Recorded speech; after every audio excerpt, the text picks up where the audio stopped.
Arangkada balita, inyo mapapakinggan ang 5 arestado nauli sa bayan ng Dato Paglas, Maguindanao del Sur. 5 individual na nauli sa paglabag ng Republic Act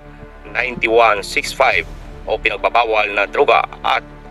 10591 or paglabag ng mga illegal na mga baril nitong August 1, 2025 alas 4:50 ng hapon na malakas na ulan habang ang operation team nang nagsasagawa ng search warrant laban kay alias Balong na may criminal case number 526-PQR17 para sa attempted murder na inisyo ni Honorable Milanio M. Guerrero, presiding judge ng RTC Branch 20, Tacloban City.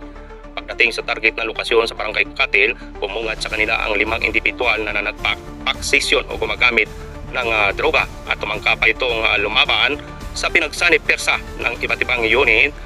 ng ProBarm at iba pang unit na Philippine Army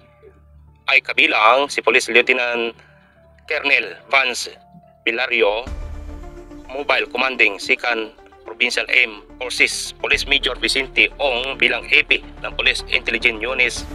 Unit MTS, Platoon Leader ng 1st and 2nd and 3rd Police Mobile Forces, Police Lieutenant Troy Balbalosa bilang Reading Team,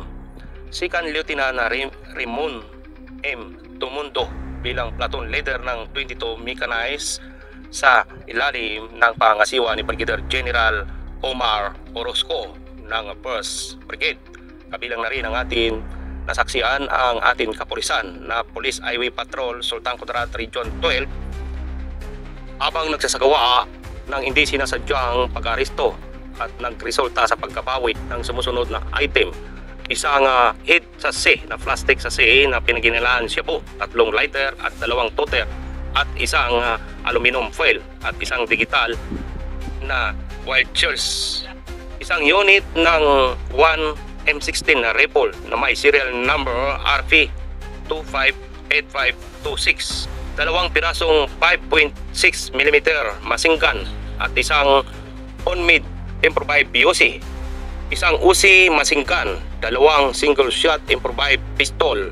19 na bala 5.6mm, palong basyo ng 9mm bala, 10 piraso na pen na inilaan kinita ng illegal na drug trade. Lahat ng mga nakumpisgang bagay na ay wastong minarkaan at dokumento at siguradong bilang ebidensya. Bilang pagsunod sa Section 21 ng Republic Act 9165, Comprehensive Drug Act of 2020 at Republic Act 10591, Comprehensive Firearms Ammunition Regulation, at naging mga witness kabilang si Honorable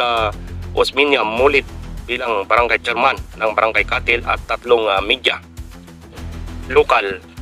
Kasalukuyan nag-iimas na riyas na bakal sa MPS ng bayan ng Dato Paglas ang 5 individual na nauli sa paglabag ng mga illegal, papawal na droga at sari-saring baril. Mga ebidensya ay sinumiti sa regional upang crime lab at ang mga na-recover na mga baril at bala ay tinurn over sa exclusive office ng PIO para sa balik test examination. Yan ang ating nakalat na news information para sa wastong disposisyon. At ito pa rin ang inyong lingkod, Doc Sandigan, nag-aatid ng news information dito sa isla ng Mindanao.